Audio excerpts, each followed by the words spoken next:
Olá, mais uma vez aqui no canal Poesia que Edifica, dando continuidade à nossa série com os dramaturgos.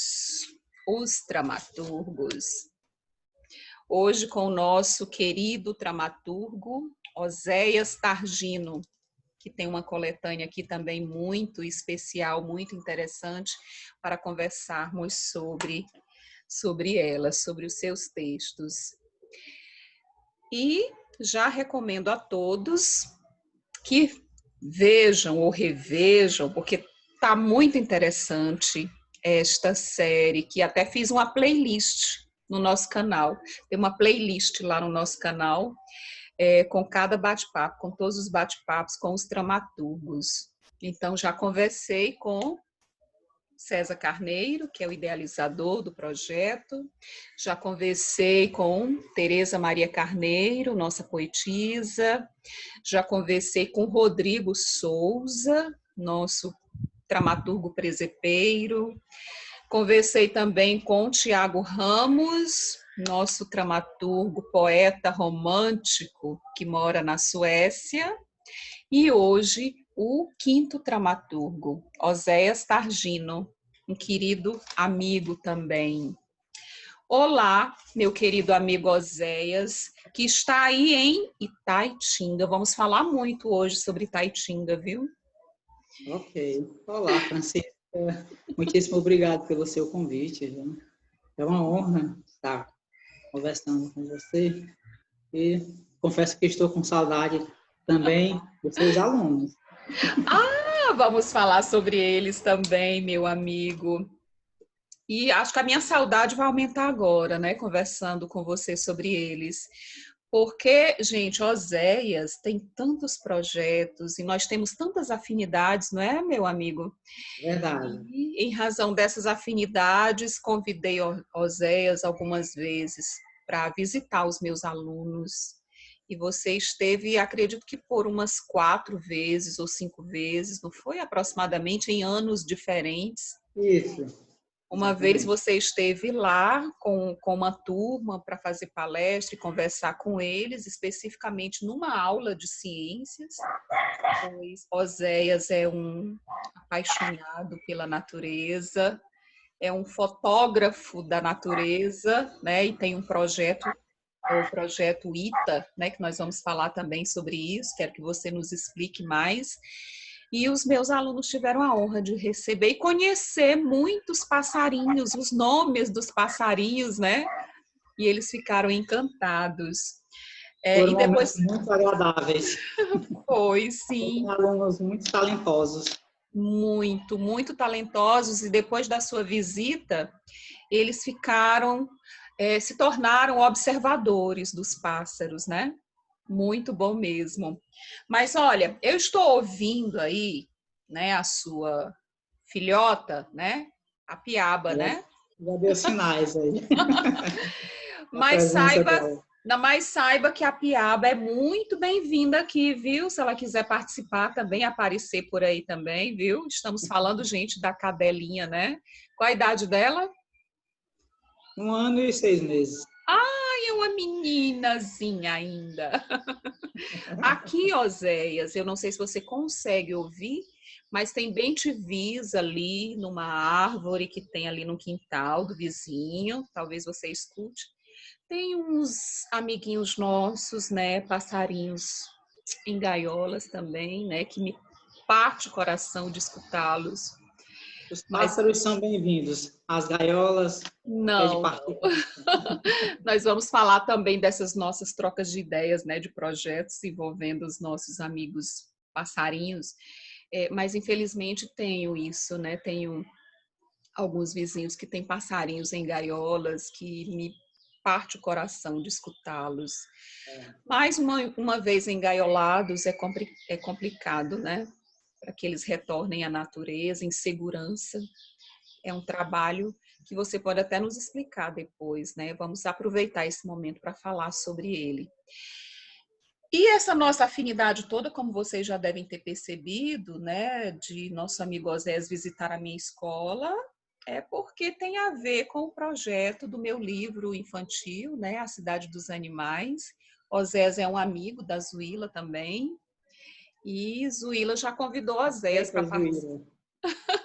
Oséias já convidou a Zuíla, aliás, a Zuíla já convidou Oséias para participar dos nossos momentos lá na escola, no projeto literário que eu desenvolvi, né, com o livro A Cidade dos Animais, um projeto interdisciplinar chamado Uma Aventura na Cidade dos Animais. E você esteve lá, você está lá no meu projeto, né, como participante, falando da ONG ITA, tá certo? Que quero que você explique um pouco mais, logo mais. Porque eu quero oficialmente agora começar o nosso bate-papo contando aqui para os nossos amigos que estão nos assistindo sobre a sua biografia aqui. E eu quero pedir desculpas, pessoal, porque eu sou uma pessoa um tanto atrapalhada. No bate-papo passado, conversando com o Rodrigo, eu disse que a sua coletânea vinha após a de Rodrigo, né? Mas, na verdade, a sua coletânea vem após a minha, né?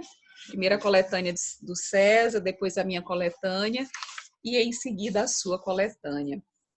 A sua coletânea tem 8 textos, né? Que é, assim, uma mescla de contos e crônicas, muito interessantes, que faz a gente sentir também, a exemplo da coletânea do César. Já posso até adiantar que da minha também, a gente vai aí entre o riso e a emoção, né, a tristeza, com alguns episódios desses seus personagens que são muito fascinantes. Mas vamos lá. Oséias Targino, você nasceu em Ocara. Fala para os nossos amigos aqui que moram em outros estados, onde fica Ocara, a proximidade de Itaitinga, que é a terra que você mora hoje. Ocara fica em torno de 120 quilômetros de Fortaleza, né? Uhum. E de Itaitinga, E de aproximadamente. Itaitinga, aproximadamente 100 quilômetros. Eu estive lá essa semana com minha mãe. É sempre muito gostoso, né, revisitar a terra, as nossas origens, né? Uhum. Sua mãe mora aí em Itaitinga com você ou mora lá? Em Fortaleza. Em Fortaleza. É. E lá em Ocara tem muitos familiares, muitos parentes? Não muitos. Eu saí de lá jovem, né, com 11 anos. Aí fui morar em Rondônia, depois de algum tempo morando em Rondônia.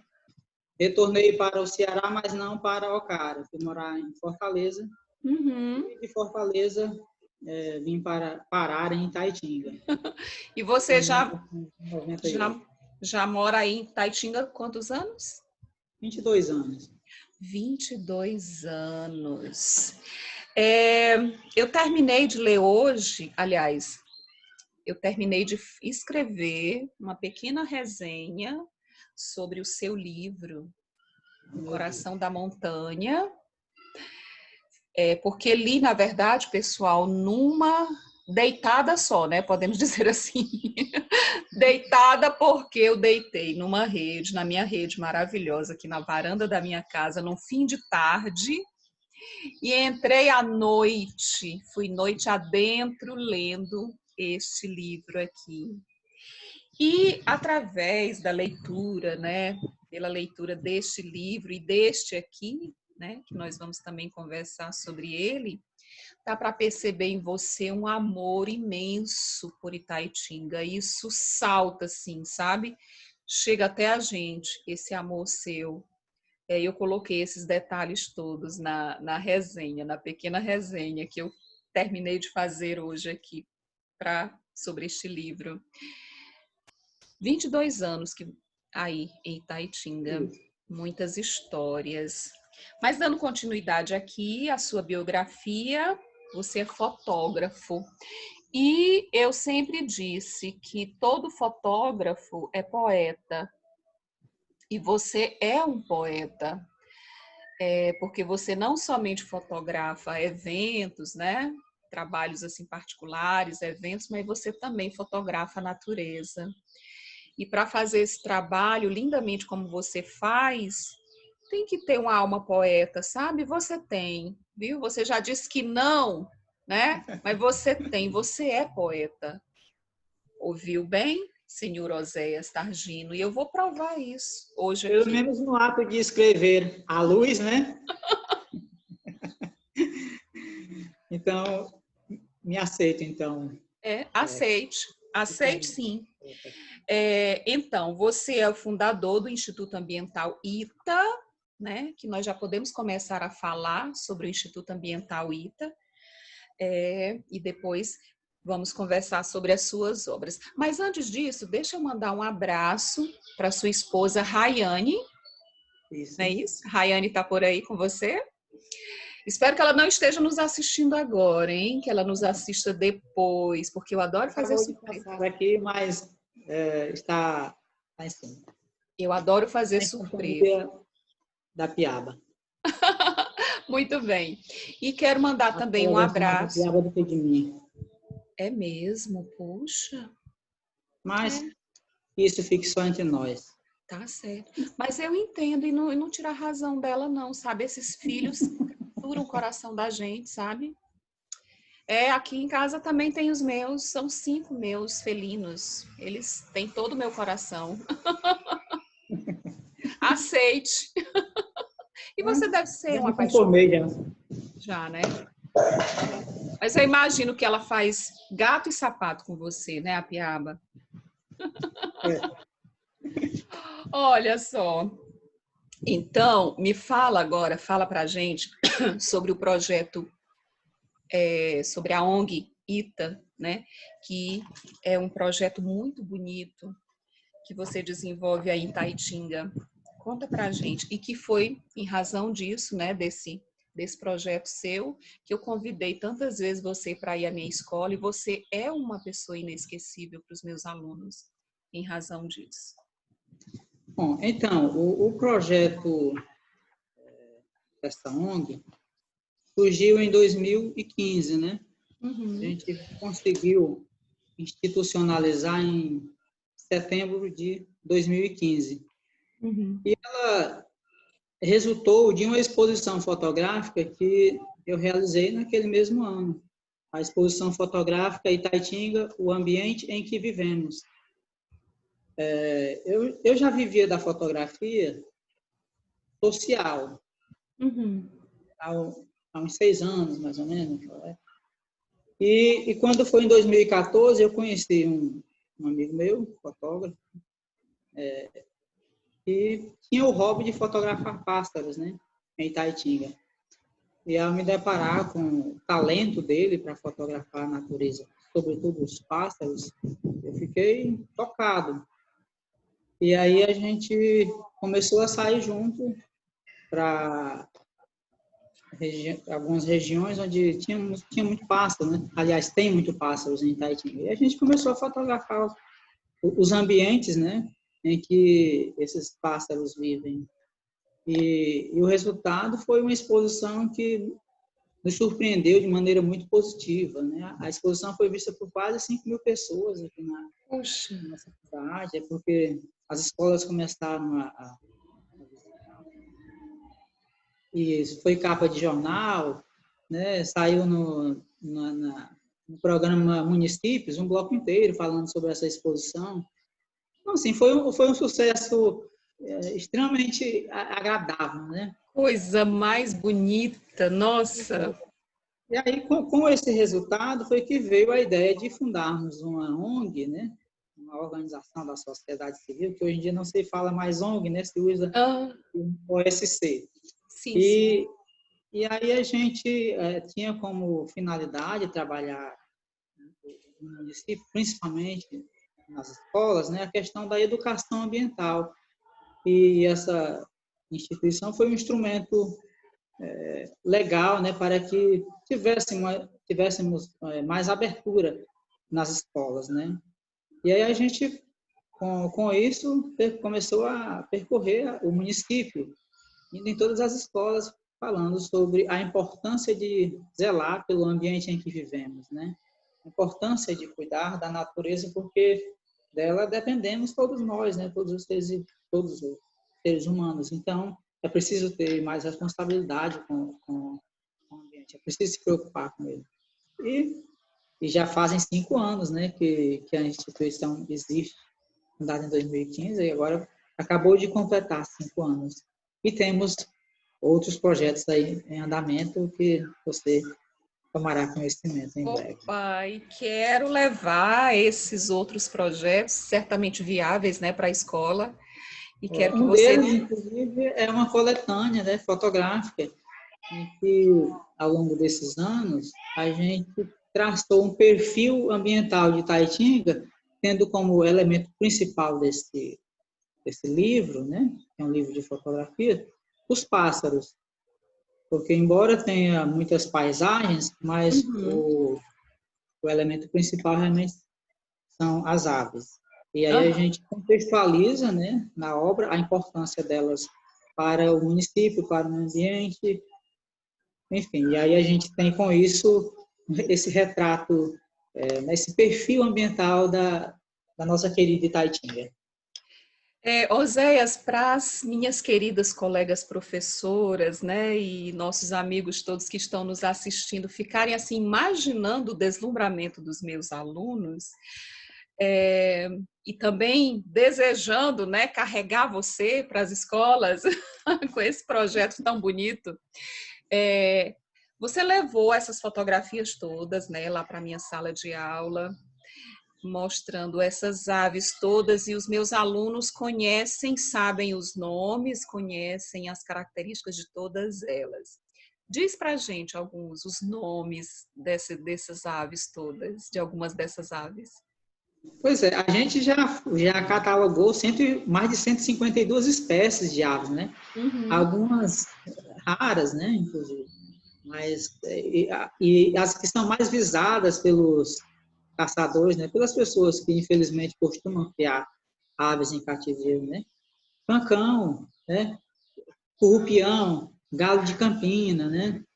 Canário, então, gralha cantã, né? E a graúna, sabiá, todas são aves muito cobiçadas, né, Uhum. pelos passarinheiros.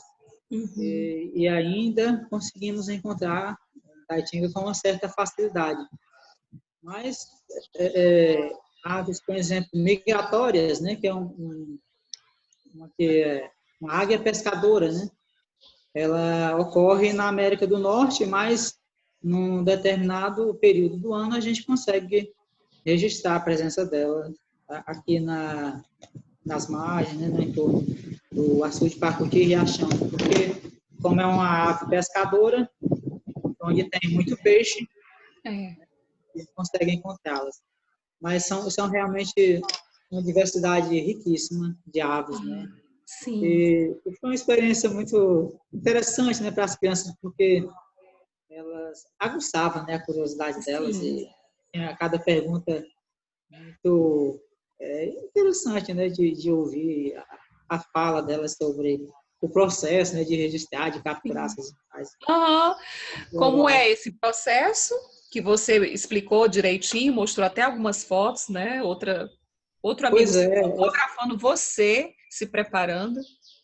é um processo que exige, né, uma certa paciência, porque você está no ambiente delas, né, no habitat delas. Então, você não pode, com esse trabalho, interferir muito, né, na forma como elas vivem. Então, o ideal é que você esteja preparado para se deparar com situações inusitadas, de estar ali aguardando, né? E de repente elas se aproximarem, você se utiliza de alguns recursos, né? Como a sonorização Uhum. adequada para atraí-las. Esse é um dos meios que a gente pode se utilizar para fotografar pássaros, e outra também através de camuflagem, né? A gente Aham. tem um tecido adequado em que a gente pode ficar no meio da vegetação e dificilmente elas conseguem nos ver, né? Porque é da cor da vegetação. Sim, Então, lembro. são meios que a gente... E aí, quando você vê a imagem, né, fotografada, a imagem bonita, às vezes a pessoa não tem ideia, não tem noção do trabalho que é Sim, sim. fazer esse registro. E você também não sente o calor que é estar, né, coberto com o tecido em pleno sol. E às vezes Então, por um longo tempo esperando o momento ideal. sim, porque, por exemplo, já aconteceu de chegar, me aproximar de um determinado ninho, de uma ave muito arisca, e aí quando eu me aproximei do ninho, ela voou, e aí até esperar ela voltar, né, ela demorou. Então eu fiquei camuflado ali próximo ao ninho, Quietinho, né? me cobri com esse tecido, e ela viu aquele objeto estranho ali próximo ao ninho, mas por reconhecer que não era uma pessoa, ela retornou para o ninho. E eu estava ali próximo, e aí consegui fazer belos registros dela. Nossa Senhora, que coisa! Eu estou aqui visualizando isso, né? E você chegou até a mostrar para os alunos, né, um desses momentos e É, pediu para eles identificarem você ali, né, pois é. camuflado. E essa atividade, inclusive, chama-se passarinhar, né? Ela é muito incentivada, principalmente nos países europeus, né? Mais do que no Brasil. Mas Uhum. em São Paulo, já existe um grande número de pessoas que participam, né, desses momentos de lazer, né, e interação com a natureza. Chama-se passarinhar.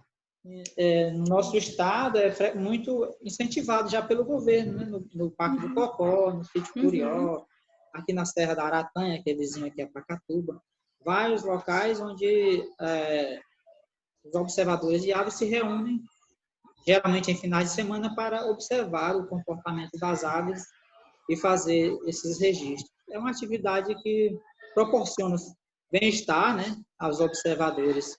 E é sempre muito instigante, é prazeroso você estar na natureza e você estar sempre descobrindo coisas novas sobre as aves. Me deu E vontade. isso vai também, Itaitinga vai entrar no roteiro do Passarinhar Ceará. Na verdade, tem até no Instagram, Vem Passarinhar Ceará.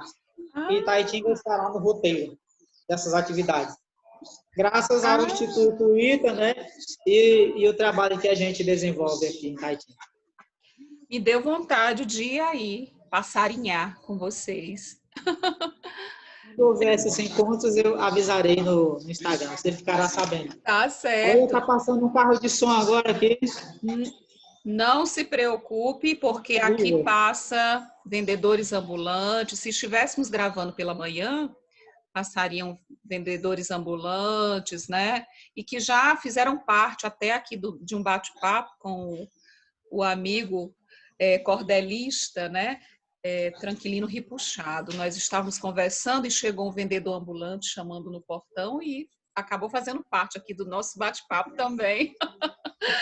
E neste momento que nós temos, que eu tenho aqui na minha janela, é os bem-te-vis ali na árvore que tem ali no quintal.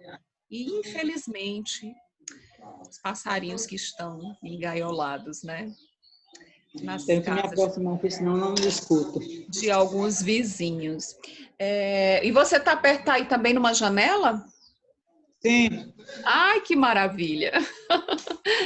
Pois olha, eu lembro, Oséias, dos meus alunos, né, falando os nomes desses passarinhos, do currupião, que aliás eu até coloquei em um conto que eu fiz depois. Coloquei um aluno, né, que é o personagem desse conto, que gosta de passarinhos também, inspirado na sua visita.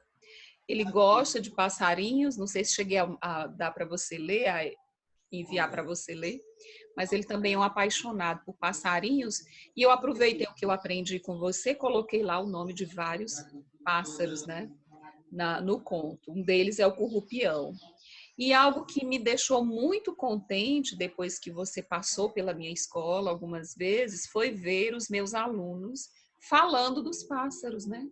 Citando os nomes deles e as características deles e desenhando, porque despertou neles um desejo muito grande de desenhar e um olhar diferente, né, sobre os passarinhos, porque acredito que muitos devem ter, né, as gaiolas, né, as malditas gaiolas com os bichinhos lá aprisionados.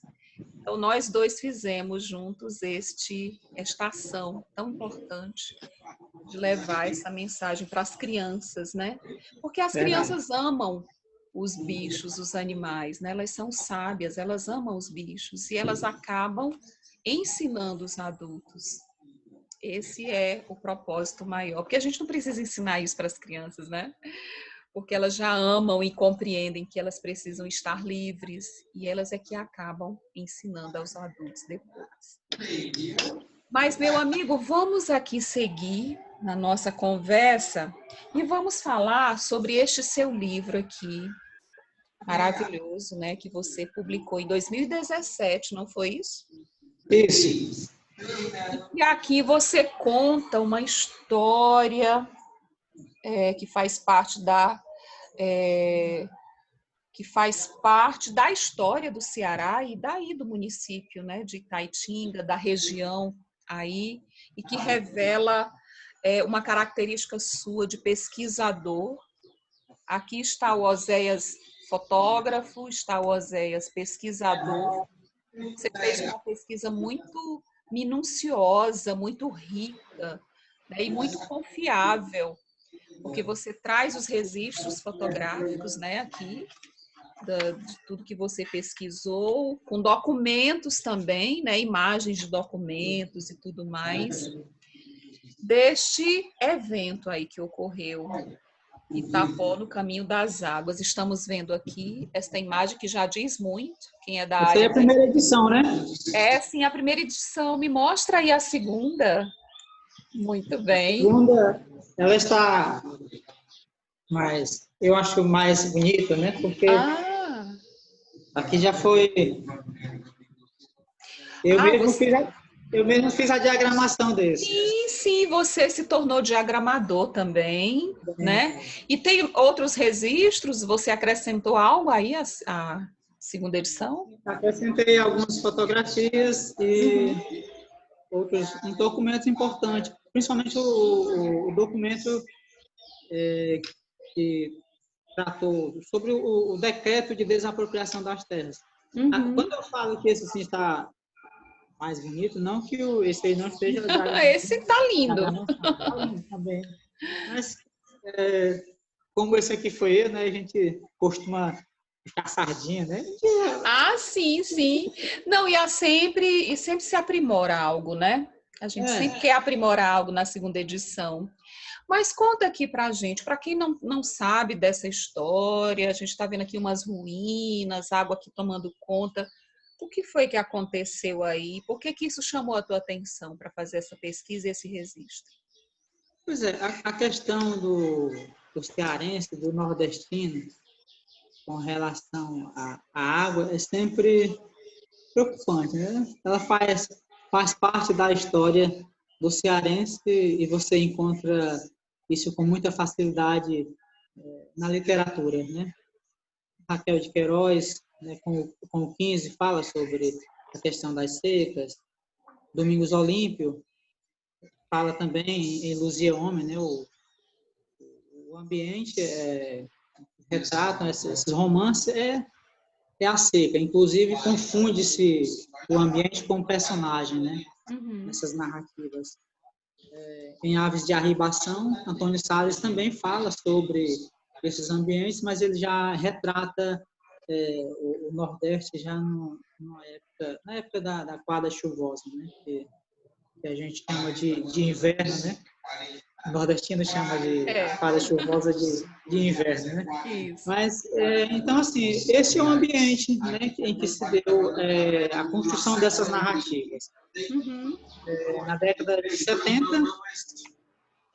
o governador do estado do Ceará, Adalto Bezerra, numa tentativa de amenizar a questão da crise hídrica, aprovou a construção de 2 reservatórios, Pacuti e Riachão.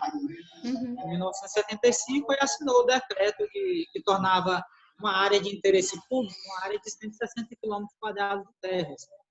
Para você ter uma ideia, essa área é maior do que o município de Eusébio, Pacatuba e a própria Itaitinga, né, que é maior que Horizonte, é maior que Eusébio. Então, assim, é uma imensidão de terra.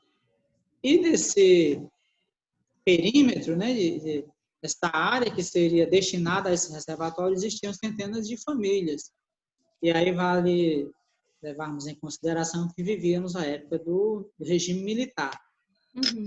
E essas famílias, a maioria, era composta por pessoas analfabetas, né, ou semi-analfabetas. E aí eu tive a curiosidade, né, de entrevistar as pessoas que passaram por esse processo de abandonarem, né, deixarem as suas origens por conta da construção dos reservatórios. Uhum. E aí, voltando um pouco, sabe, que eu me deparei com essas ruínas também por conta do ofício da Sim, fotografia, né? sim, Quando sim. eu reunia as fotografias para a exposição O Ambiente em que Vivemos, foi o primeiro contato, porque eu fotografando os pássaros, né, nas margens dos açudes, fui encontrando algumas ruínas. Uhum. E em 2017 a gente vivia a pior seca dos últimos 100 anos, segundo os dados das instituições meteorológicas, né? E aí elas me despertaram a minha curiosidade, aí fui atrás de pessoas, e aí acabei encontrando uma que foi me levando a outra, enfim, causou um efeito dominó. Eu sei que acabei, né, concluindo esse trabalho de pesquisa, chegando a entrevistar 150 pessoas que foram afetadas diretamente, né, ou seja, eram filhos da região, e outras 50 pessoas que foram afetadas mais de forma indireta, né? E aí essas entrevistas elas serviram de embasamento para a construção dessas narrativas, né, que em forma de crônicas, né? Uhum. E é interessante que, embora se pareça com um livro de história, né, tem essa característica, né, pode ser confundido, mas é literatura mesmo. E um dos motivos de ter optado por escrever essas histórias nesse Uhum. gênero foi o fato de ter encontrado, por exemplo, uma carta com uma senhora de mais de 80 anos, né, e quando falei com ela que queria informações, buscava informações sobre Itapó, ela disse, eu tenho uma carta que foi escrita por uma amiga minha, se despedindo da Sim. nossa terra. E aí ela disse, eu já li essa carta inúmeras vezes, sempre que eu leio essa carta eu choro. E aí, quando você pode me mostrar essa carta, eu perguntei a ela, claro, chegou com a carta já quase em 4 pedaços, né? Despedida E de aí eu tive Itapó? isso, despedida de Itapó. E aí eu tive que recorrer ao Photoshop para tentar Aham. reconstruir, né, Puxa. essa carta e deixar o mais original possível. E fiz questão de colocar no livro a carta Uhum. que inspirou 2 romances, né? Aliás, Mas, dois textos, Noite em Claro e do sítio Itapó, do Itapó ao sítio em Malvinas. Essa carta inspira esses 2 textos. E é uma carta poética, né? Extremamente sim, poética, é uma tocante sensibilidade essa carta. incrível, né? E aí, poxa, aqui é a poesia pura. Aí eu encontrei também uma senhora que mora no Canidezinho, que também escrevia sobre Itapó, né, em forma de poesia. E aí, bom, por que então não recorrer à poesia Ah, para olha eternizar só, as meu, histórias de Itapó? o Então, meu amigo poeta aí. Fale, você disse que quando fotografava os pássaros, olha que história bonita, gente. Enquanto você fotografava os pássaros, você se deparava com essas ruínas e sentiu curiosidade de conhecer isso. essa história. Mas foi só curiosidade mesmo? Que outros sentimentos, outras emoções despertaram? Essas imagens, né, tão fortes. E outros A sentimentos que curiosidade nasceram? inicial foi seguida de muitas outras emoções, né? E muitas outras surpresas. Uhum. Certamente, uma das que mais motivaram construir uma narrativa sobre essas histórias foi o fato de eu poder contar algo de forma inédita. Porque, embora isso seja uma história, um capítulo da história do Ceará, né, e do cearense, no seu combate, né, à seca, isso nunca tinha sido explorado por ninguém. Não havia, e ainda não há nenhum trabalho acadêmico sobre isso. Sim. Eu moro numa cidade, né? Tem um bairro formado por maioria de ruas inteiras são formadas por pessoas que vieram dessa região. Uhum. Mas parece que essas histórias houve, me parece, uma intencionalidade do poder público da época e não tornar isso Registro, né? Fazer esse registro. registrar o acontecido, né? E me parece também que algumas famílias que foram expulsas chegam a ter vergonha de falar sobre o drama que vivenciaram, né? Então, isso foi um motivo a mais. Não, eu estou diante de algo inusitado, de algo inédito. Então, eu posso ser o pioneiro, né? De uma narrativa que não pode ficar esquecida. E aí, E claro, como outras pessoas escritor, podem se debruçar sobre essa pesquisa e escrever, inclusive, algo até melhor, mas, por conta do ineditismo, terá como referência Oséias Targino, né? sim, sim, mas e você fez como escritor, usando a sua criatividade e o domínio, né, da arte de escrever, porque você escreve, você captura a gente para dentro desses contos aqui, né, desses fatos, desses casos, né, que você narra e que aí às vezes a gente imagina que são fictícios de tão interessantes, de tão fascinantes, e aí depois a gente lembra, não, isso de fato aconteceu, né? Você consegue mexer muito com os leitores no decorrer dessas narrativas. E como escritor, não como acadêmico, né? Não como uma pesquisa acadêmica, mas como escritor, um apaixonado aí pela sua região, que a gente percebe isso nesses 2 livros, Oséias. A gente percebe o teu amor pelo teu lugar, né? Esse aqui, muito mais, porque você vai além, você fala da cidade inteira, né? Do passado, do presente, dos causos, dos fatos, né? Aqui a história da tua região se amplia, né? Complementa esta aqui. É isso, né? Eu acho que isso é quase que uma obrigação. Eu acho que não há nada demais para um escritor ter essa relação mais íntima Sim, com o ambiente em que ele vive, né? Porque eu parto do princípio de que o melhor lugar do mundo é, é aquele que você vive. é o seu lugar, Porque é o lugar é da gente. onde você convive, né? Com os seus. Então, assim, eu posso muito bem ter um sonho de ir a Paris, ir a Roma, Sim, mas eu não vivo lá. As minhas relações são construídas a partir daqui, né? É aqui que me socializo com muitas pessoas. Então, não posso ignorar. E aí, com esse ofício, esse apreço, né, por escrever e narrar histórias, né? Então a gente acaba também criando um vínculo muito forte nesse processo, né? uhum. Porque um outro fato é que a gente dificilmente ama, né, ou gosta aquilo que não conhece. Então, quando você passa a entrevistar tantas pessoas e as histórias, a relação delas com o mundo que elas vivem, né, que é o meu mundo, então você vai fortalecendo esses laços, esses vínculos. E aí você, de repente, você se depara com a alma de um povo, com a alma de uma cidade.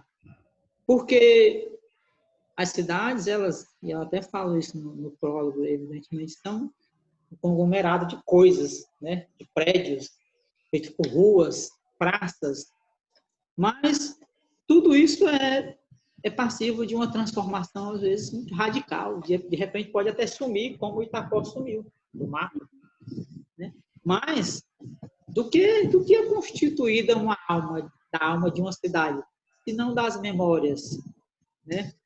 Das histórias que perpassam de geração em geração e ficam na mente, né? E aí, assim, as histórias seguintes não podem ignorar as histórias que fizeram com que a gente chegasse até aqui, por exemplo, né? E sabe o que está me deixando muito feliz agora, meu amigo? É que tudo isso aí que você está falando, eu coloquei na minha resenha. Então olha aí, você captou o espírito da coisa, né? E que o que há de mais gratificante para um escritor é quando ele recebe do leitor aquilo que ele desejava. E você passou tudo isso para mim. E eu coloquei essas impressões na minha modesta resenha, tá? É bem modesta. Curioso, tá? Eu coloquei tudo isso que você está falando, especialmente coloquei que você transmite esse amor que você tem pelo teu lugar. Você coloca isso. Eu recebi isso como leitora. E como leitora que não conheço Itaitinga. E eu me senti como sua conterrânea. Como se eu conhecesse, é como se eu conhecesse um lugar, eu nunca fui a esse lugar, mas eu conheço essa Itaitinga e toda essa região através desses 2 livros aqui. Conheço personalidades daí do seu lugar através desses 2 livros. Conheço lugares, locais, conheço causos, conheço fatos. Conhece histórias engraçadas, Esses histórias... livros. Eu já estou aqui ansiosa para você ler a resenha que eu fiz.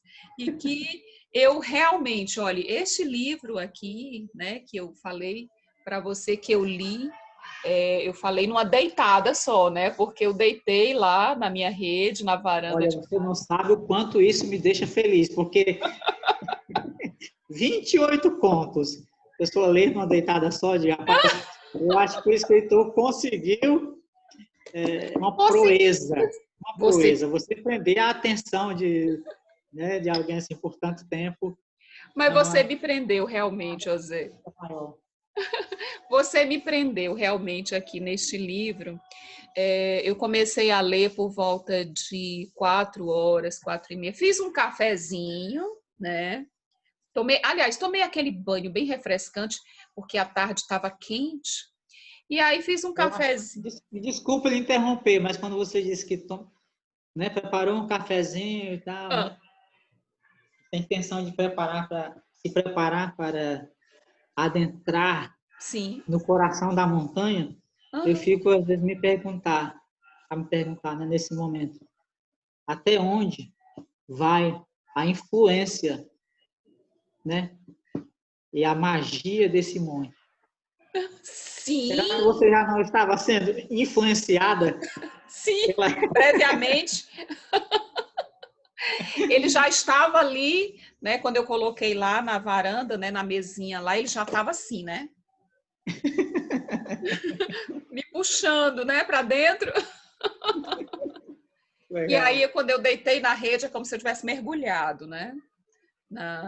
Na história. E, de fato, foi assim. E essa capa instigante, né? Que é, aliás, todos os desenhos, né? As ilustrações, os desenhos aqui feitos por, eu até citei, né?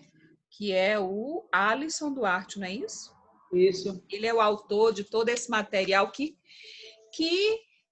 colabora com você, né? Para nos resgatar aqui para dentro, né? Nos capturar aqui para dentro. Alisson Duarte, inclusive, é um grande escritor.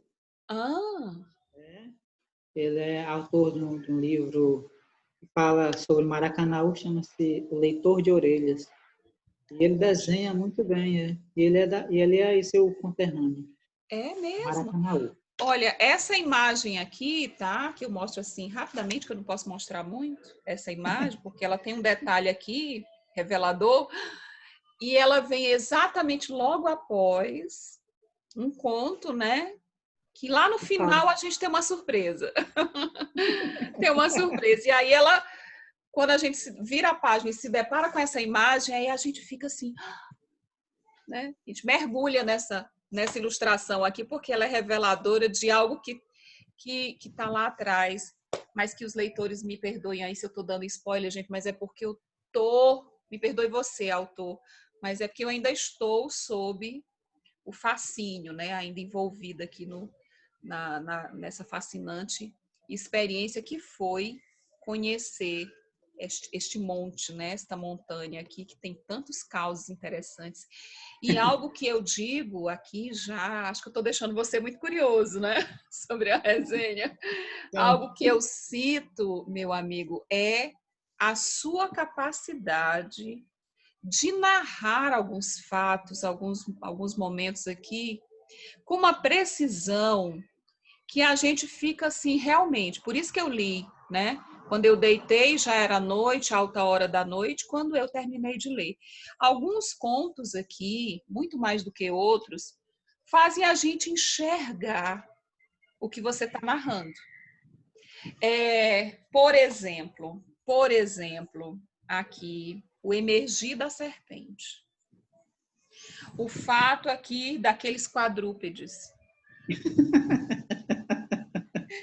Aquela história lá do Magui Marivaldo, esse rapaz. Aquele bate-papo com o bodegueiro, né? Aquela conversa, aquela prosa, aquela raiva dele, a gente esperando para ver no que ia dar. Uma tragédia, né? Uma tragédia anunciada, né? Aquele plano dele que eles... A gente mergulha ali, porque a gente se acha, se encontra também, né? Porque você põe na fala, né? Na boca dos personagens, expressões que são típicas, né? Nossas aqui do Ceará, né? E a gente fica visualizando, é como se estivéssemos vendo um filme, né? Assistindo assim na TV, né? E eu que sou de uma geração que muito mais imagino, né? Porque eu sou assim apegada à letra, apegada ao texto, né? Não sou de me prender muito à ilustração, que me perdoe o Alisson, né? Mas eu sou de uma época em que, quando criança, eu era fisgada pelo texto, né? Porque não havia tanta ilustração assim nos livros, né? Da minha época, né? Eu li as obras de Monteiro Lobato quando criança, na década de 80, na década de 70 para 80, e não tinha tantas ilustrações. Nas escolas por onde passei, não tinha os livros ilustrados como tem hoje. Então, é muito fácil para um leitor como você, eu sou uma leitora muito fácil, sabe? Para um leitor, para um escritor como você, me capturar para dentro da sua obra, do seu livro. Porque eu imagino tudo, eu visualizei todos os detalhes dessas narrativas, né? E aqui tem bastante emoção, tem muita emoção, a gente se emociona com os dramas de alguns personagens. Tem uns dramas aí que para me escrever também foi... Foi difícil para você? Foi. Eu imagino, porque foi difícil para mim, enquanto leitora, conhecer essas histórias e também muito engraçadas algumas partes. E a gente engraçadas foram extremamente divertidas. À medida que eu escrevia, eu dava gargalhadas. Por exemplo, essa história é muito famosa, né, em Itaitinga, de um parlamentar que viajava e no avião, a moça perguntou se ele queria café. Aí disse, sim, aceito. Você quer com adoçante ou com açúcar? Aí, com adoçante mesmo. Aí ela, você é diabético? Não, eu sou vereador de Itaitinga.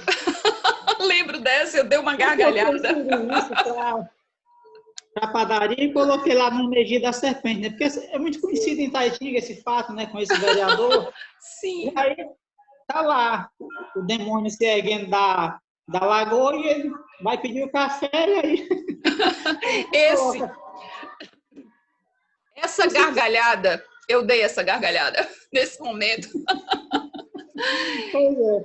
Aí foi muito divertido escrever isso, mas depois eu posso mencionar coisas assim que foi muito difícil escrever também. Alguns pontos, algumas histórias marcantes aqui para mim, a história do Coloral, que eu achei muito interessante também. Me deu vontade de andar nesse Coloral. Famoso. Essa aqui do comecinho, né, que você fala, tem a história do Barão, né, e em seguida vem o desenrolar desse drama, dessa história toda com, eu não posso falar muito, mas em seguida vem o lobisomem Lobato, né? E depois a mulher da lamparina, a mulher que se transformou em raposa. Esses causos, essas histórias todas, nossa, eu mergulhei nessas histórias, sabe? E em todas elas eu encontrei você lá dentro, sabe? É um fato que eu coloco, né? Todo mundo, as pessoas que nos assistem já sabem, né? Da minha crença, né, em relação à reencarnação e tudo mais, a impressão que me passa, Osés, eu também coloquei isso na resenha, é que você esteve em todas essas épocas, com todos esses personagens, vivendo todos esses momentos. Parece que você é o narrador do que você assistiu, do que você viu, de tão precisa e minuciosa é a tua narrativa. É a maneira como você conta. E eu olho, e quem não te conhece, sabe qual é a impressão que eu acho que passaria se não tivesse aqui a tua foto, né, aqui no final, e não tivesse visto ainda a tua biografia? Ao mesmo tempo que eu tinha você em mente, eu tinha em mente o meu avô, aquele contador de história, aquela pessoa que já viveu todas essas histórias, como se fosse um senhorzinho contando, né? É a impressão que me passa, assim, eu vejo Oséias se misturando, assim, o jovem Oséias, né, habitante aí, né, dessa cidade, o senhorzinho Oséias, é como se você tivesse percorrido, né, o tempo, trazendo todas essas histórias de tão precisa que é a tua narrativa. Assim como você fez uma pesquisa minuciosa para compor esse livro, que tem que tudo aqui é muito confiável, né? Tudo aqui é muito seguro. Quem lê essa obra saberá que está lendo um documento.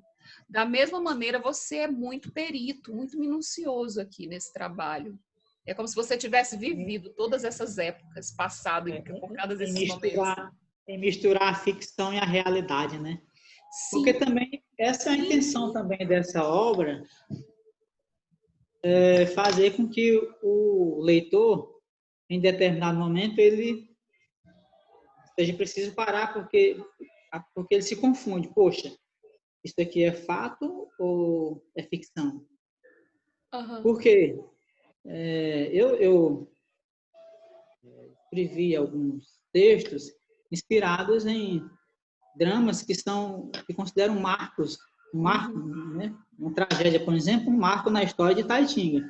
Então, uma violência, né, uma chacina que desencadeou uma série de outras tragédias, e aí a gente recorre a uma linguagem mais rebuscada, né, para, através de metáforas, contar sobre um assunto tão delicado, né, que causou tanta dor e causa até hoje. Né? Inclusive, tem um texto que eu dedico às mães, né, de Taitinga que vivenciaram o pior caos, né, a pior desordem, né, da natureza, que é a maior desordem que há na natureza, assim, é a mãe ter que enterrar os seus próprios filhos, né? Então, escrever sobre isso, sabendo, né, e tendo uma certa convivência com algumas mães, né, que passaram por isso, né, de ter que enterrar os seus filhos ainda jovens porque foram assassinados. E não foram algumas mães, foram dezenas, talvez até centenas de mães, né, que vivenciaram isso como vivenciam em Fortaleza, na sua cidade, né? E a violência, ela, principalmente aqui na região metropolitana, é assustadora. Então, eu descrevo, né, uma história que aconteceu, mas quem narra é um veículo, né? Um veículo vai narrando os acontecimentos, o desfecho. E aí, ali há muita coisa ali que realmente aconteceu tal qual está narrado, né?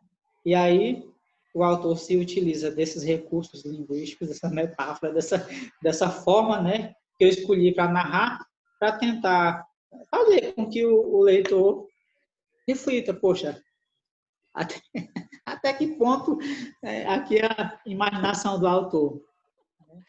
E eu...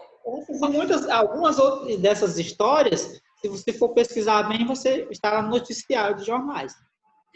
E eu captei, eu tô aqui também, assim, feliz da vida, porque eu coloquei isso também na resenha.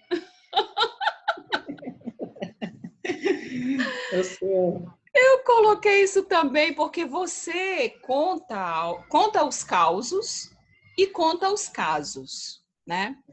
Os fatos. E você utiliza exatamente esses recursos da nossa língua, porque você tem essa intimidade, que eu sempre repito, você tem essa intimidade com a língua. Você é um apaixonado também pela nossa língua portuguesa. E você usa os recursos das metáforas, que às vezes confunde o leitor um pouco, mas ao mesmo tempo o leitor que é da terra vai pensar assim, mas isso aqui eu já ouvi falar disso aqui, isso aqui aconteceu. Então ele sabe, acaba percebendo que você está usando metáforas, e até eu que não sou da terra consigo, ao longo da tua narrativa, perceber isso. E outros recursos que você utiliza também nesta obra que eu observei. Você usa também a acidez e a ironia em vários pontos. Demais. E você usa de uma maneira assim muito impressionante, muito cativante, muito fascinante. Você usa a acidez e a ironia para falar desses problemas todos, né, que o município enfrentou e que ainda enfrenta. Então, meu amigo... Inclusive o emergir da serpente ali, há muita ironia. Então, sim. Eu acho que o emergir da serpente é o que você mais utiliza isso, né? Inclusive Sexta-feira 13 também. Né? Cá para nós, no emergir da serpente, o autor do prefácio é mencionado, né? O autor do prefácio, caso você não saiba, ele também é padre. Sim, não sabia. Não vi esse detalhe. Ele tem uma relação muito profunda com Itaitinga. Ele é considerado assim um ícone da história itaitinguense. Então, ele se relacionava muito bem com os movimentos sociais, MST, com os sindicatos. Então, referência religiosa. Mas, adepto da teologia da libertação e tal. E morava aqui, filósofo, né? tido como um comunista, né? Sabe? Enfim, aí tem duas senhoras que vão passando ali, margeando a lagoa em direção à matriz, para ir à missa, e vão conversando sobre os padres, né? E aí, esse cidadão que fez o prefácio do livro, depois de muitos anos em Itaitinga, ele vai morar onde? Nos Estados Unidos. Estados Unidos é a capital, é o centro, né, do capitalismo. E aí o cara que era tido como comunista, vai morar onde? E faz um trabalho belíssimo, um trabalho social com imigrantes. Então, assim, aí você vai vendo assim, a questão da ironia, né? Aí o narrador, bom, mas voltemos a outra serpente. Sim, exatamente. Pois olha, e aqui, né, a sua acidez tem um outro... um outro tipo de acidez, né? Nosso amigo César Carneiro é famoso por isso, né? Nos seus livros. E aqui você tem a sua acidez, com a característica de Oséias Targino, que é muito... atinge fatalmente o leitor, né? Assim como a ironia e a capacidade de nos trazer aqui para dentro, né?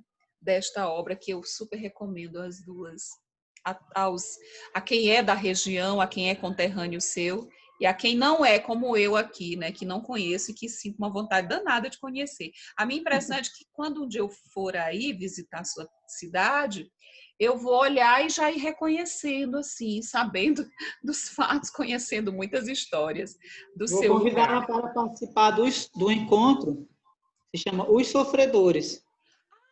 Pronto, está aqui na Esse minha encontro pauta. existe, né? Está aqui na pauta. Vamos entrar neste assunto agora. Que história é essa de Os Sofredores? Me conte. Isso também é apenas um recurso de linguagem, né? Porque, na verdade, os sofredores, assim, nessa vivência desses encontros, não há nada disso, né? É justamente o oposto. Então. Hã? Então.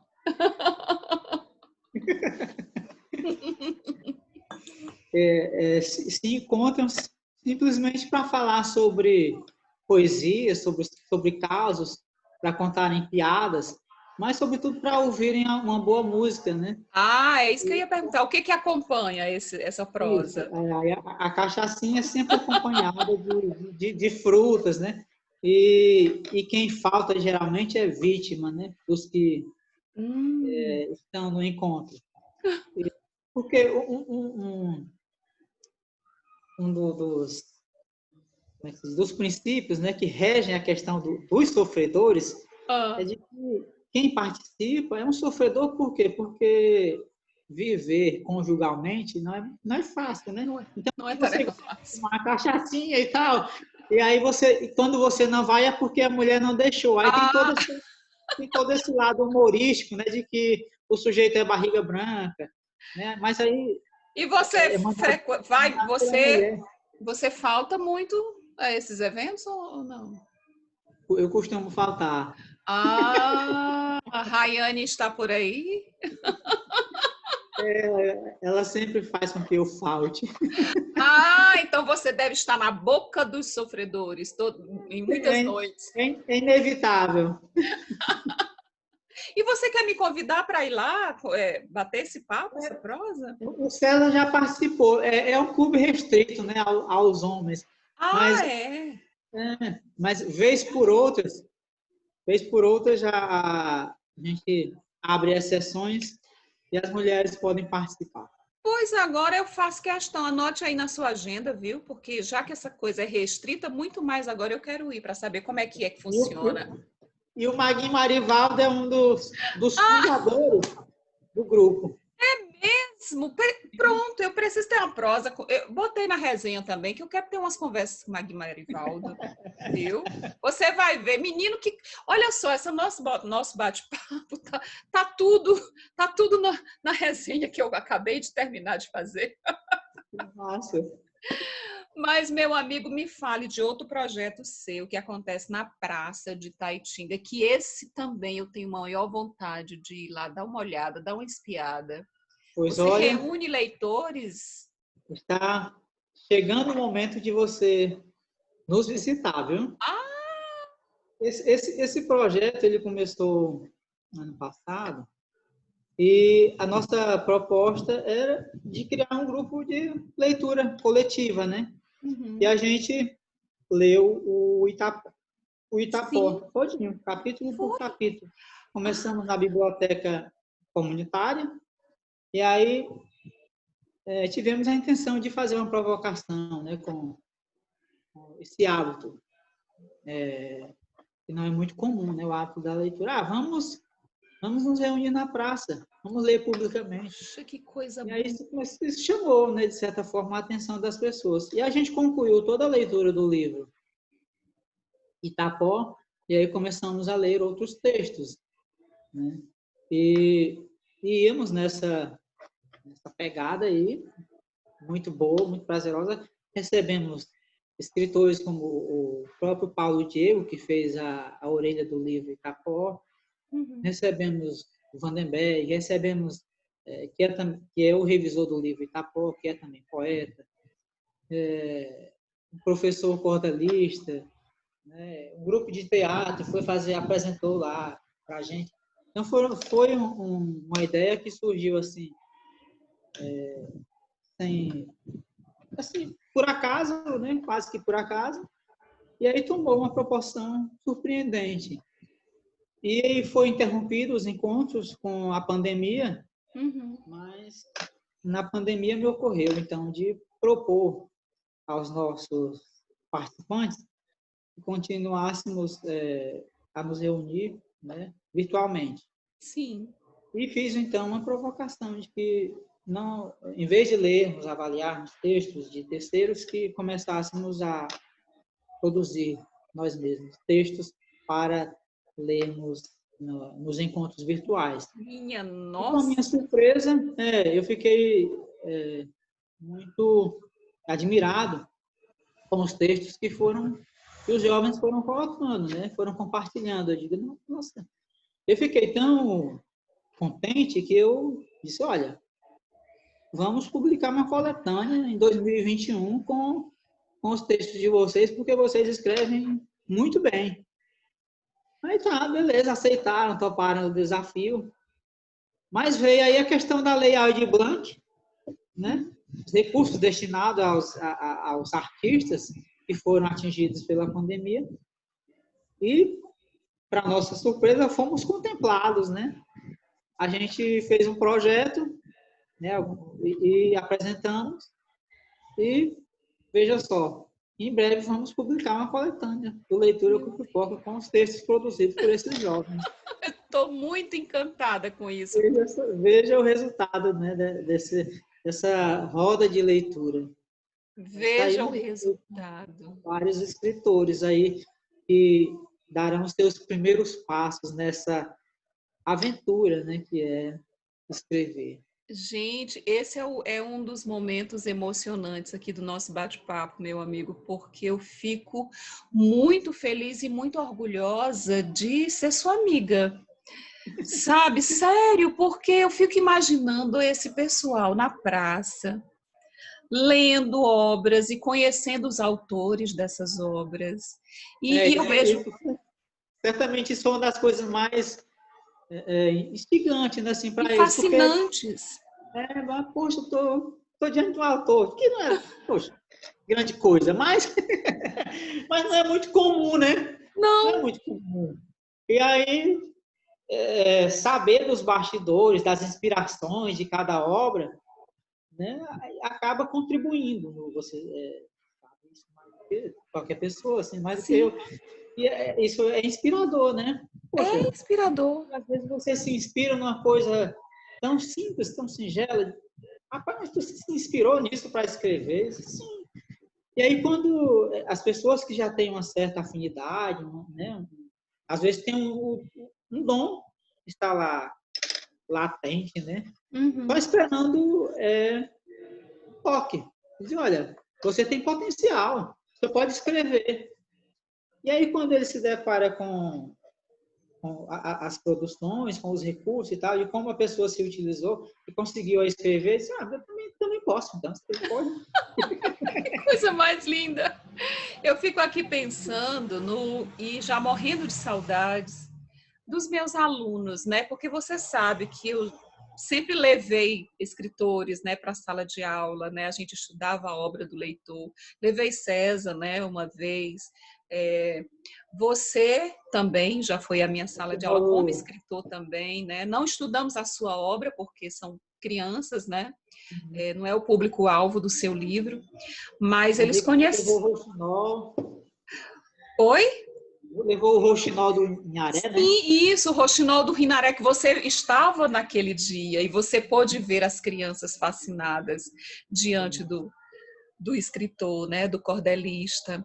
Mas você também pode retornar lá, né, como escritor de literatura infantil, porque você tem um trabalho, né, para esse público e que isso nos aproximou muito ainda. Tudo isso que você está contando aqui nos aproximou muito, né? Pelas afinidades. E dessas afinidades é justamente também o seu trabalho com a literatura infantil, que você tem um conto que eu já conheço, né? Para esse público, para a criançada. Como é que está? Em que pé está esse trabalho? Quais são os seus planos? Coincidentemente, desde ontem que eu releio. Sério? Está intitulado em O Segredo das Abelhas. Sim, sim. E eu nem falei isso para o grupo, né? Tá falando para Mas mim? Vai falar para mim? Vai falar para nós aqui do canal Poesia que Edifica? Que Primeira mão aqui para o Poesia que Edifica. Eu estou pensando em colocar esse trabalho, esse texto, na coletânea do Leitura Pipoca, porque é um trabalho que tem como foco principal alcançar, na verdade, as crianças. Sim. O objetivo principal do grupo Leitura com Pipoca é fazer com que as crianças encontrem prazer na leitura, encontrem satisfação, né, em poder ler uma boa literatura. E o nome Leitura com Pipoca não é por acaso. A pipoca, geralmente tinha pipoca, né, nos finais dos encontros. Que é o projeto na praça. Isso, que é uma forma de atrair as crianças. Sim. Né? Uhum. É um recurso. Que a gente utilizou para atrair as crianças. E aí esse texto, como é um texto infantil, poxa, eu acho que ele pode ser incluído na coletânea do Leitura com Pipoca, já que o público-alvo é as crianças também. Mas aí isso vai depender, né, da aprovação do... Mas, se você me permite uma sugestão, eu acho que esse trabalho infantil merece um destaque. Merece uma obra única, um trabalho único publicado. Porque você terá que ilustrar, né, lindamente esse trabalho. E eu acho que esse livro merece estar todinho nas mãos das crianças, para que elas possam se envolver muito e mergulhar muito também nas ilustrações, porque as crianças hoje necessitam, né, das ilustrações. Então, porque é um recurso fantástico, né? Assim, a ilustração nos trabalhos infantis é muito importante. E você já tem o seu amigo parceiro aqui, né, deste trabalho, né, que pode ser seu parceiro também nessa. Isso, colaborar muito. Enfim, é uma sugestão aqui como professora de criança, sabe? Muito válida. Mas veja aí o que você acha melhor. E assim como eu estou lhe dando essa sugestão, eu quero lhe fazer uma pergunta e lembrar de uma sugestão que eu já dei a você, que eu não vou entrar em detalhes, mas quais são os seus outros projetos literários? Eu escrevo atualmente 2 romances. Romances! Que bom! Na verdade, eu comecei a escrevê-los ano passado, né? Já tem alguns capítulos cada um. E aí eu dei uma pausa por uma série de coisas, né? Que eu tive que publicar No Coração da Montanha. Mas enquanto eu escrevia No Coração da Montanha, eu me dedicava a 3 livros, né? Que eram esses 2 romances. Aí concluí. E agora tem a ver com esse? Não. Não? Não. Esses 2 romances, um é um romance autobiográfico, assim, da minha família, sabe? Sim. E um outro é um romance policial. Policial? Opa! Já estou curiosa, porque aí você nos revelará uma outra habilidade sua, né? Totalmente fictício? É fundamentado também em muita pesquisa. Certo. A violência urbana, né? É o carro-chefe da minha pesquisa, violência urbana. Certo. Mas eu ainda...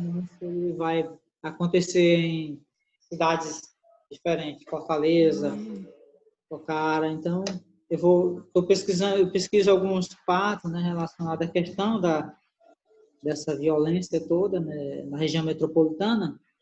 E aí será pano de fundo para a construção de um personagem extremamente enigmático. Sim. A sua característica de escritor é aquele que também da literatura útil, né, no sentido de levar uma mensagem, né, para despertar no leitor uma reflexão, uma mudança de postura, de comportamento, de olhar para determinadas situações. Embora não tenha essa intenção, né, tipo de mudar, de transformar. Não, mas você tem. Mas vem junto, vem junto. Vem junto esse despertar, você instiga o leitor a pensar, Você instiga o leitor a pensar, a refletir. Por exemplo, esses seus 2 livros aqui instiga certamente o leitor a pensar na história do município, né? A conhecer a história do município e despertar amor também pelo município, né? Na garotada, na juventude, e orgulho, né? E muito mais, robustecer ainda mais o amor dos seus conterrâneos, né? Eu coloquei isso também na resenha. Você vai disponibilizar quando? Hoje ainda, hoje, Ótimo. hoje ainda. Maravilha. E você é esse autor, né? Você vai na história real e você, como você tem essa intimidade, novamente aqui dizendo com a nossa língua, você usa todos os recursos da língua, né? A metáfora, a poesia, enfim, você usa de todos os artifícios, né? De todas as possibilidades, porque você sabe lidar com a língua muito bem e você atinge todos os tipos de leitores e atinge também as crianças, né, com essa obra infantil. Mas eu tenho muita curiosidade de conhecer você, se você tiver interesse, né, lá no futuro, depois de registrar, de escrever sobre tudo que você deseja da realidade, de ver algo totalmente fictício, né? Lá no futuro, né, depois de todas essas obras publicadas, de ver algo seu totalmente fictício, porque você tem muita imaginação, né? Você tem uma possibilidade imensa também para isso. Mas vamos entrar agora na nossa, aquilo que nós mais temos em comum, que é a nossa Olha, coletânea, que é o nosso livro aqui. Você é um dos papais aqui deste livro, né? Um mas, livro. gente, a conversa é tão boa que tu acredita. Não, está aqui no meu roteiro. Eu vou seguindo aqui o roteiro. O objeto principal desse. Não, não, não. O Não, objeto principal é o escritor, né? ok. E nós não poderíamos deixar de falar da sua vida. Fiz isso também com César, né? Você disse que viu, né? O meu Foi. bate-papo com ele, você viu que nós falamos de toda a trajetória literária dele antes de chegarmos aqui, né? Então, seguindo aqui o mesmo roteiro, não é isso? E aqui, meu amigo, essa coletânea, vamos chegar aqui na sua coletânea? Na sua coletânea, você tem 8 textos, né? Seguindo o mesmo estilo desse livro aqui, mais ou menos seguindo aqui esse estilo, né? Você tem contos crônicas, né? Mesclado Isso. assim, não é isso? E você conta muitas histórias interessantes aqui.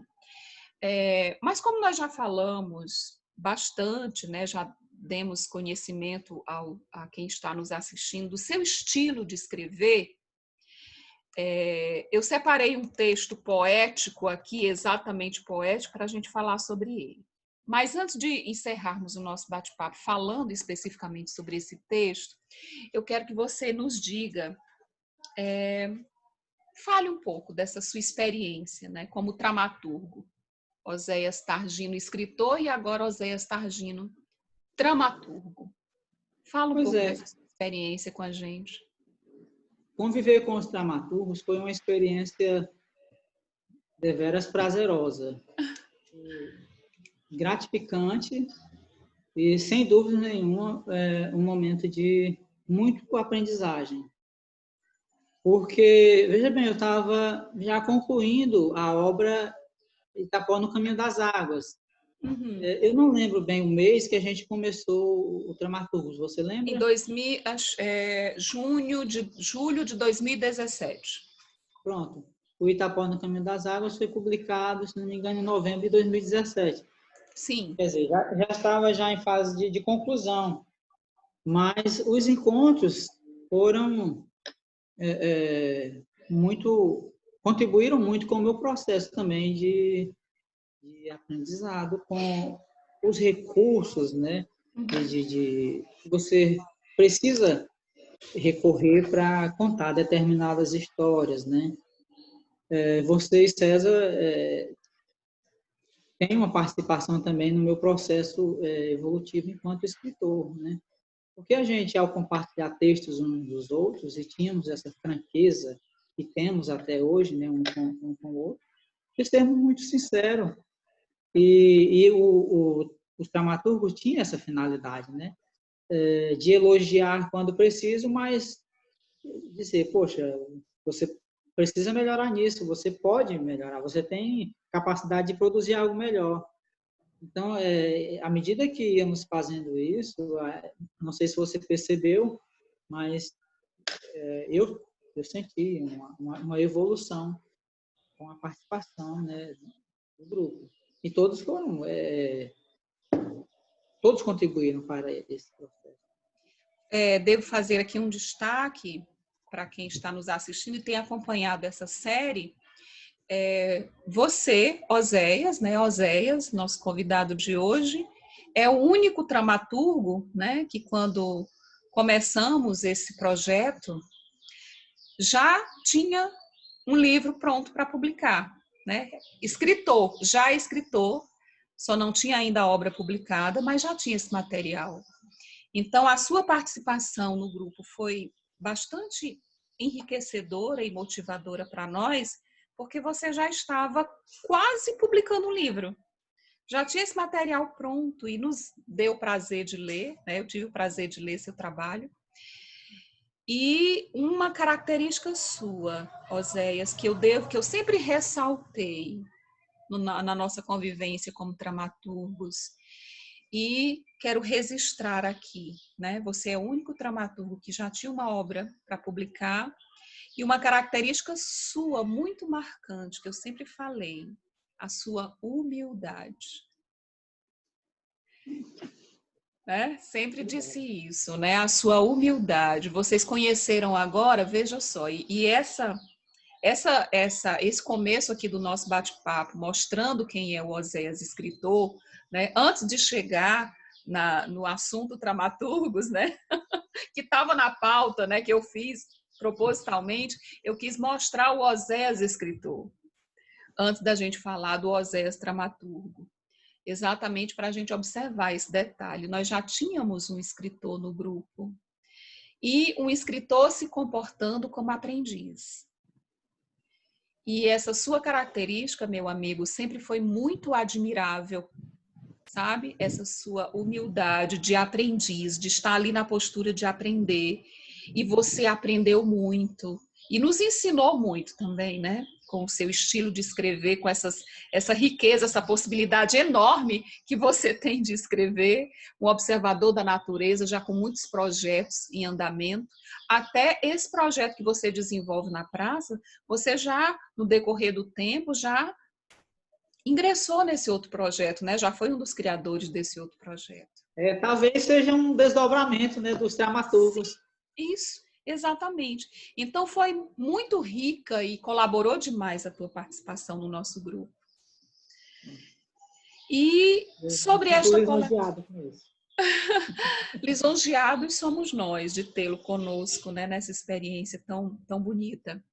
E sobre essa sua coletânea, quando você preparou e resolveu escolher esses textos, né, especificamente, vamos citar aqui alguns deles, né, que são inéditos, né, para a coletânea, para a sua coletânea aqui. As Desventuras de Lúcifer. Quantos nomes essa criatura tem? Certamente aí não tem nem 10% dos nomes que ele carrega.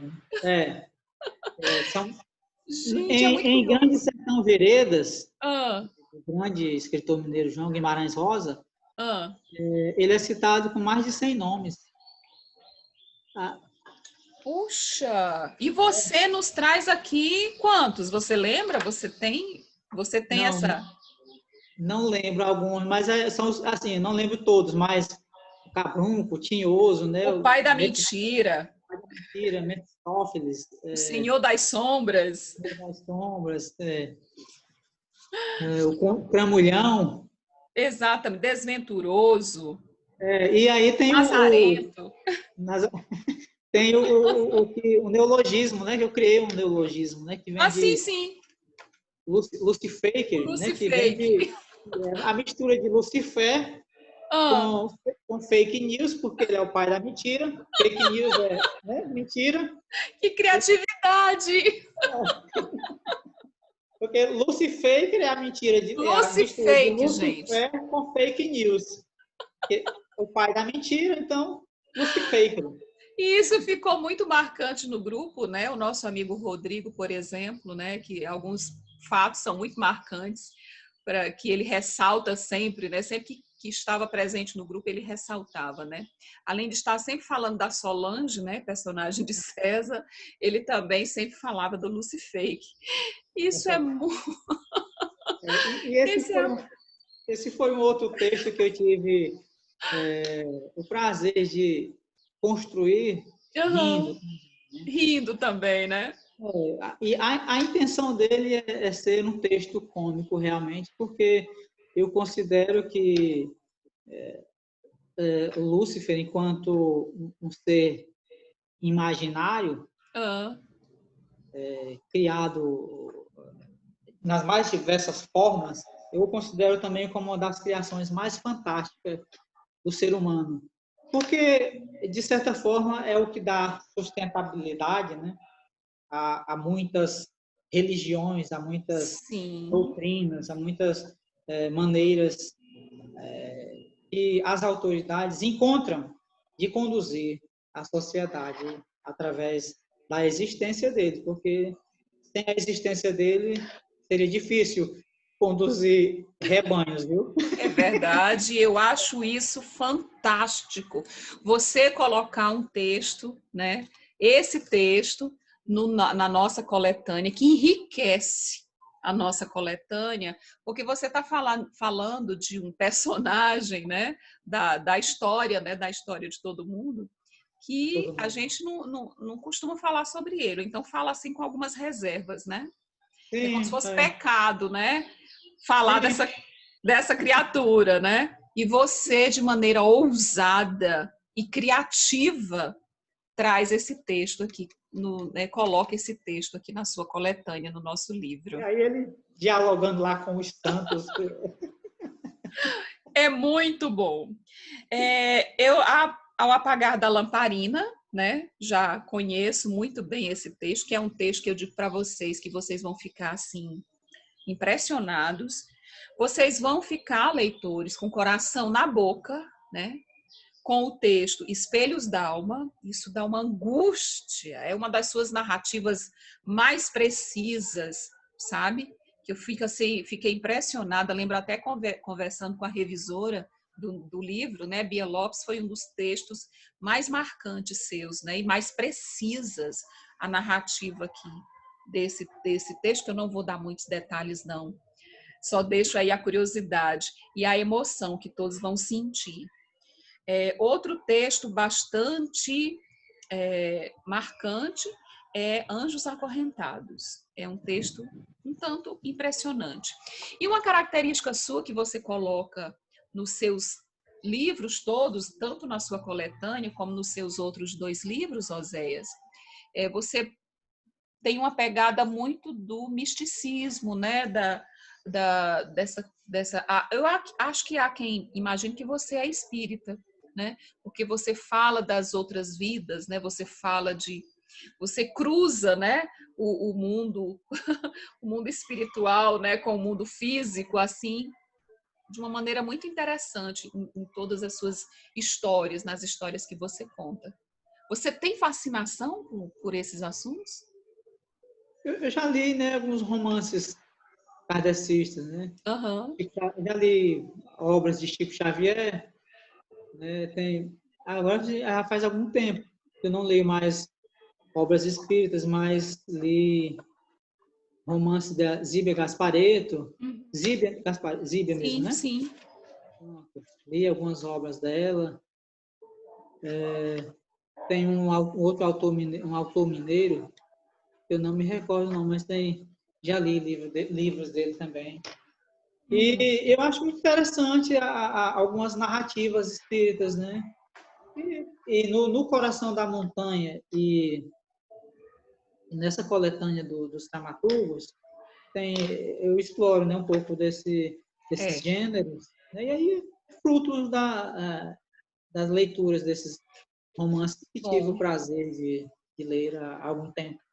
e eu fico contente, de ler esse Eu trabalho gosto. seu. Ainda sobre a experiência com os dramaturgos, o que foi mais marcante para você e mais útil, né, para a sua carreira como escritor? O mais útil, evidentemente, foi o que eu pude aprender, né? Então, que é uma coisa que eu vou levar adiante, né? Nesse processo de estar sempre aprendendo. E, não me considero um autor, como se diz, tipo, acabado, um escritor, né? Inclusive, no grupo Leitura com Pipocas, tem alguns jovens que eu aprendo muito com eles, né? Incrível. E esse processo de aprendizagem, ele é ininterrupto, né? É ininterrupto, muito Se você bem. está disposto a aprender. Eu aprendi muito, mas muito mesmo, com as pessoas que eu entrevistei e para a produção do livro Itapó no Caminho das Águas, e a maioria eram pessoas semi-analfabetas. Então, assim, eu tinha, por exemplo, uma percepção, eu sempre dizia que a educação ela é fundamental, ela é um instrumento imprescindível para a construção de uma sociedade melhor. Eu sempre dizia isso, a educação barra de tudo e tal. E, de repente, eu conversando com o senhor, ele disse, olha, mas veja você falando tanto da educação e da importância disso, mas eu assisto televisão todos os dias, cara, semana analfabeto, né? E olha aí, eu vejo o Congresso, vejo o Senado, o noticiário, e onde é que estão os maiores ladrões, os maiores corruptos desse país? Não são as pessoas que receberam receberam a melhor educação? Aí, aquilo assim foi, como é que se diz, foi um choque, né, de realidade. Poxa, a educação é importante, sem dúvida. É claro que ele confunde, no caso, a educação com o Sim, conhecimento, né? sim, sim. Mas há como é que se diz, uma coisa muito interessante na percepção dele, né? Que nos leva a uma reflexão. E olha, foi uma aprendizagem que eu adquiri com muito bom gosto uma pessoa que é semi-analfabeta, de poxa, a educação realmente é um instrumento muito bom, mas precisa de muitas outras coisas para evoluirmos enquanto sociedade. E ouvir você falar isso mais faz crescer a minha admiração por você, Oséias, meu colega e meu amigo. Como você aprende com tudo, né? Aquela pessoa, aquele Oséias, que entra no mundo, no habitat dos bichos, né? Dos pássaros, para poder... Aprender com eles também, né? Porque eles estão na Sim, Terra há milhares de anos, primeiro que nós, tem muito a nos isso, ensinar também. que humildemente entra no ambiente deles e respeitosamente entra no ambiente deles para fotografá-los e exaltá-los. É alguém que eu admiro muito. Eu admiro muito você por essa sua humanidade. E por ser alguém também que recebia, né, que desejava, que ansiava, que pedia a crítica, a observação, né, da leitura dos seus textos para corrigi-los e para aprimorá-los. Você esperava isso de nós. Critiquem, leiam, apontem. Eu quero saber onde é que eu estou errando, eu quero melhorar o que eu estou fazendo. Em nenhum momento, nunca, você se chateou, né, se melindrou com qualquer observação nossa, né? E nosso tratamento sempre foi muito respeitoso, né, uns com os outros. Sempre tivemos essa característica, era muito marcante no grupo, o respeito uns pelos outros, e eu nunca tive nenhum receio, nenhum constrangimento de apontar qualquer falha, porque eu também pedia isso a você, né? Agora mesmo essa resenha que eu te digo que fiz, eu pedi para nosso amigo César ler, né? Quando terminarmos aqui o nosso bate-papo, eu vou ver o que ele disse, para ele ler e revisar, né? Porque nós, escritores, somos aprendizes sempre, né? Nós não podemos nunca perder essa consciência, e você sempre teve essa consciência de que você é sempre um aprendiz. E é isso que eu mais admiro em você, essa liberdade, me deixar à vontade para conversar com você, elogiar e criticar, apontar, dar sugestão, e você sempre receber com gratidão, né? Isso foi muito boa, essa experiência com você, colega escritor, colega dramaturgo. Isso foi bom demais, isso enriqueceu demais. E sempre pronto, E sempre foi tudo muito aberto a recíproco. todas as propostas que nós lançamos, né? Eu e César sempre lançamos todas as propostas que nós lançamos o grupo. Você sempre abraçava todas as propostas e sempre correspondia com o intuito de aprender, porque você é um eterno aprendiz, como todo escritor deve ser. A arrogância nunca passará, né, por você.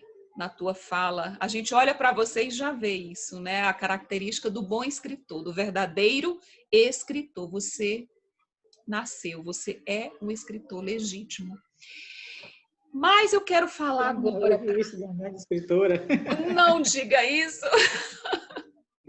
Somos grandes escritores, somos escritores cearenses e eu tenho orgulho de tê-lo como meu colega, dramaturgo e meu colega da escrita.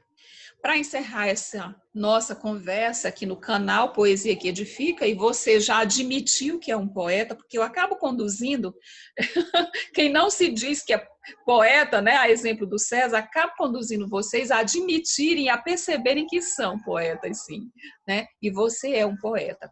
Você é fã de Belchior, né? Assim como você é fã de Fagner também, né? Temos isso também em comum.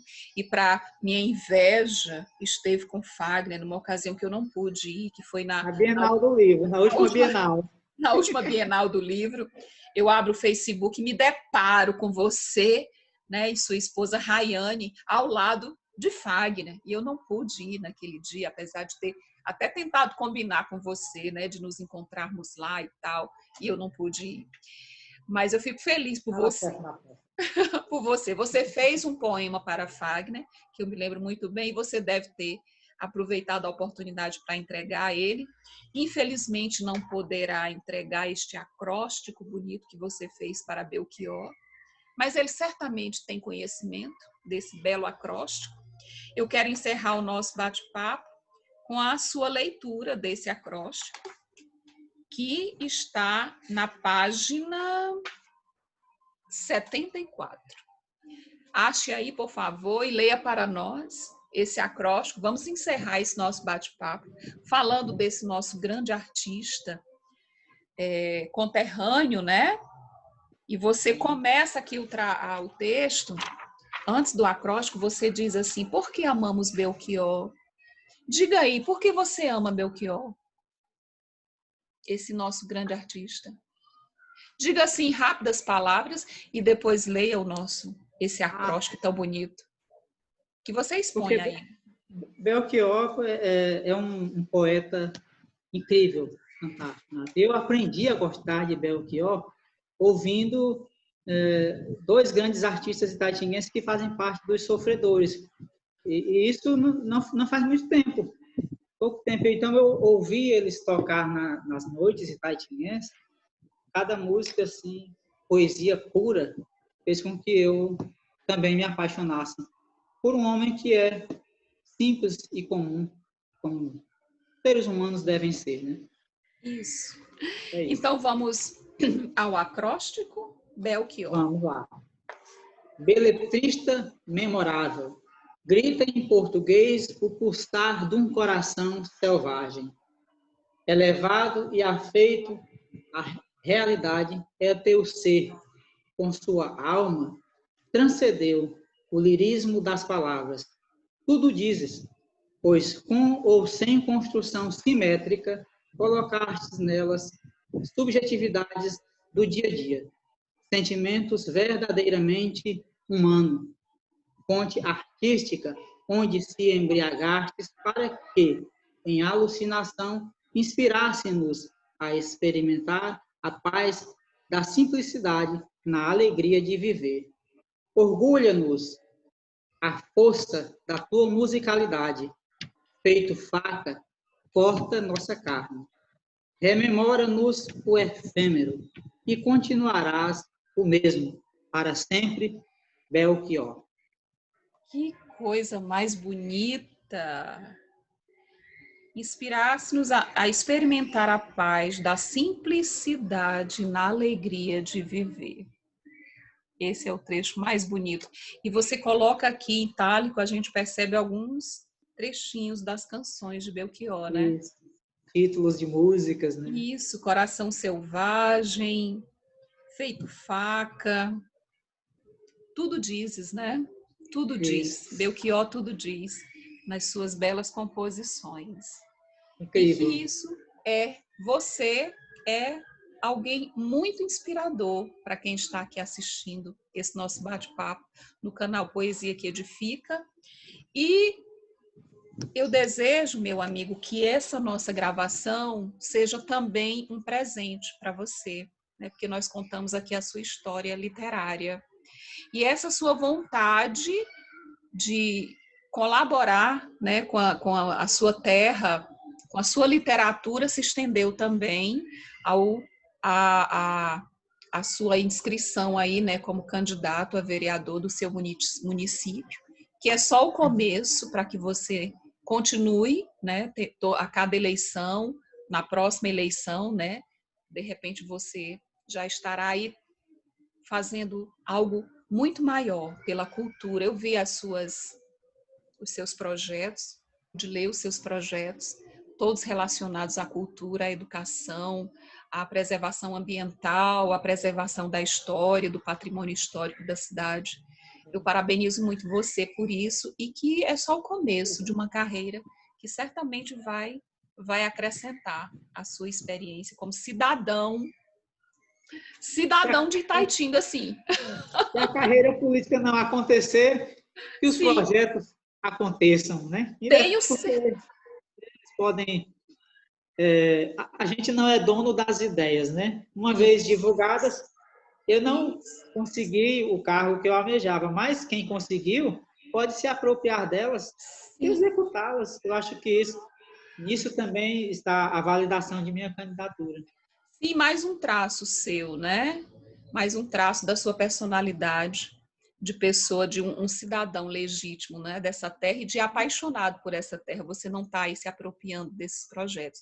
E esses projetos já estão em pleno vigor, né? Com as suas ações, né? Tanto em todas essas áreas aí. Eu me despeço com você, sabe com quem que eu pedi para o meu irmão ir buscar ali? Com ela. Com a Zuíla, né, que já conhece você, né? Zuíla Já fotografei ela nos palcos. Você já fotografou Zuíla nos palcos, já fez parte do projeto da Zuíla lá na escola. Beijo para você. Você também Zuíla é é padrinho. extremamente importante nesse momento em que vivemos, viu? Falar sobre Zuíla nunca foi tão importante.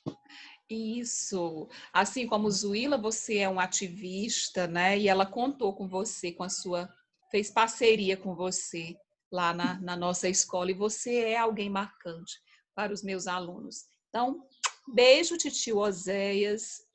E a você, meu amigo, um beijo grande. Um prazer te ver. Espero que possamos nos encontrar O mais pessoalmente breve possível, o né? mais breve possível em Itaitinga, ou aqui em Maranguape, ou aqui em Maracanaú, ou na escola, né? Enfim, que não demore muito o nosso reencontro. Receba esse presente, né? Que vai ficar registrado aí. Distribua esse presente aí para todo mundo conhecer mais de você. E no próximo encontro aqui, eu Será você, entrevistada.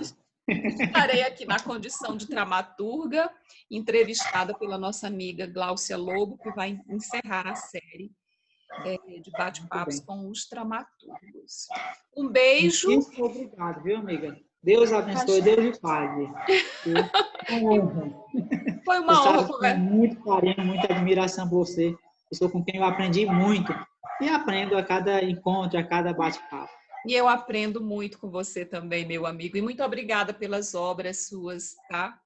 Que elas possam alcançar muitas crianças, muitos jovens aí no município. E mando um beijo para a Rayane novamente, mando um beijo para Miriam, né, que não é Miriam, é Miriam, que não a conheço ainda, mas desejo conhecê-la. E mando um beijo para a Piaba, que está aí, né, já reclamando, já lhe chamando, né? Beijos e até o nosso próximo encontro. Beijo para todos, até o nosso próximo encontro aqui no canal Poesia que Edifica. Até mais.